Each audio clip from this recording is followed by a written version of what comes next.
Hi everyone, I'm Cheryl and welcome to the Sewing Room channel. I'm going to demonstrate how to make this cute little spring summer top. It's a really basic pattern, so if you've never made clothing before and you want to get started, this is the pattern that you should start with. No set-in sleeves, very simple. Okay, let's get started. This is the pattern that I'm going to be using, and it's number S8930. I purchased it from Walmart, and they have an unusual little filing system for getting these patterns. Look for the drawer where all of the green labels are, and that's where you're going to find it. Now, this pattern is very versatile. I highly recommend, if you want to get into sewing clothing, start with this pattern because it can go from really simple or to as complicated as you want it. So I'm just going to make a really simple short sleeve blouse that it's not long. It'll just come down through the hip area. Now on the back is all of the information you need, how much fabric you need for everything, and then also all of the sizing information is up here. Always refer to your pattern instruction sheet. It has really good detailed information. To cut out your fabric, you need to go to the area where it shows laying out the fabric and laying your pattern pieces. So whichever part of this outfit you want to make, refer to the pattern instruction sheet for laying out the fabric. And this one here says top or high-low. That means that you can change the length of the neckline up real high or real low. If you didn't notice on the back of the envelope, it does suggest that you use a jersey knit. This is a stretch top. And in here they had a really good suggestion that I really liked. And because the stretch knit has a tendency to stretch a lot when you're sewing, they recommend you use a walking presser foot, and this is what it is. And you can get these at sewing machine supply stores, a dealer store where you bought your sewing machine, they can go order it. You can also go to sewing machine parts online to purchase one for your machine. You have a couple of options for the type of stitch that you want to use on making this top. You can use a regular sewing machine and use a really small zigzag stitch. Always test your stitch out. A small zigzag stitch will allow the seams to stretch a little bit, so when you're trying to put it on, you're not going to rip your stitches out. I'm going to use a serger, so if you have a serger, you can also use that. In the pattern envelope are all of your pattern pieces. But be careful when you're picking out the right pattern piece. This, the sizing goes from extra small up through XX large. They will tell you to use pattern piece number 1 and 2. There are 3 different pattern pieces labeled 1 and 3 different pattern pieces labeled 2 because they have different sizes on each one of those. So make sure you read it carefully that you're picking out the right piece.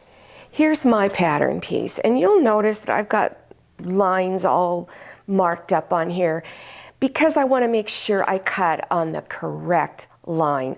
So I highlighted my cutting line green so that I would make sure, because it can get a little confusing as you're going along. I also labeled in big letters front, and then right here is where your fabric, where your pattern piece needs to go, is on the fold of your fabric. Your fabric is folded in half so that this can be placed right on there.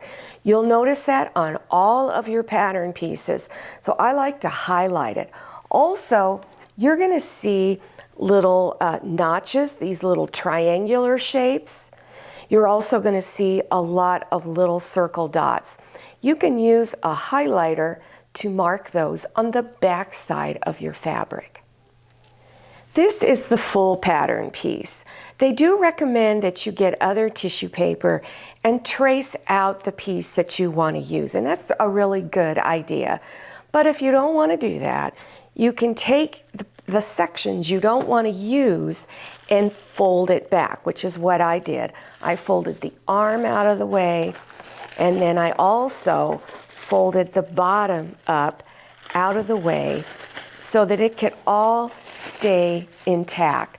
Now, before you do anything, hold the pattern piece up against your body and make sure that the size you've selected is going to fit. One of the suggestions that I have, if you have a serger, is before you stitch your pieces together, serge your neckline area on both the front and the back pieces, and then also on the end of the sleeve, serge that. It will be a lot easier to do it now than after you stitched your pieces together.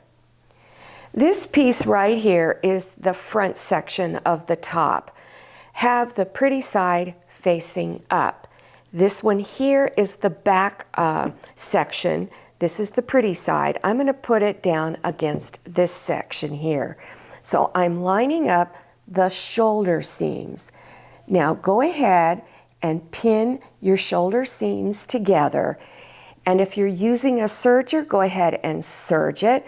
Or remember, if you're using a regular sewing machine, use a small little zigzag stitch. And if you have that walking foot, put that on. Now here's a shoulder seam. This is what it looks like when it's done. And again, I used my serger. Now pin your sides together. And when you're doing your small zigzag stitch to do the seam, all seams in this particular pattern are 5/8 inch wide. I don't remember if I mentioned it earlier, but remember, always refer to your pattern sheet. This is the twin needle I'm using, and I'm using a universal twin needle.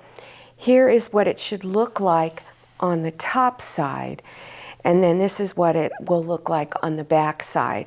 Now, I changed my stitch length to 3.0 and my tension to 0.3. So test out your stitch on some of your scrap fabric before you stitch on your garment.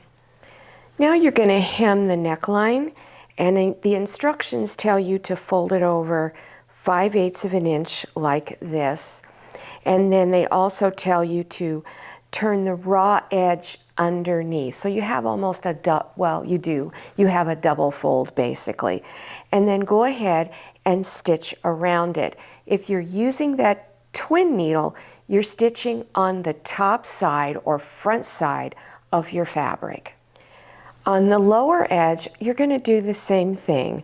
Fold it over, and if you're using a serger, I would serge this edge first, and then fold it over, and then stitch it down just like you did on the neckline.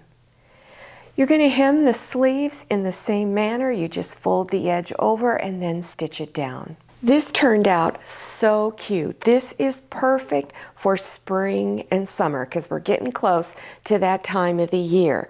Now, if you're interested in other clothing projects, check below your YouTube screen for those video links. Just scroll down to the description section, click on Show More or the down arrow. It'll expand open and you'll see links listed there. Now, while you're doing all that, make sure you follow me on Instagram and check out my Facebook page. Thank you so much for watching.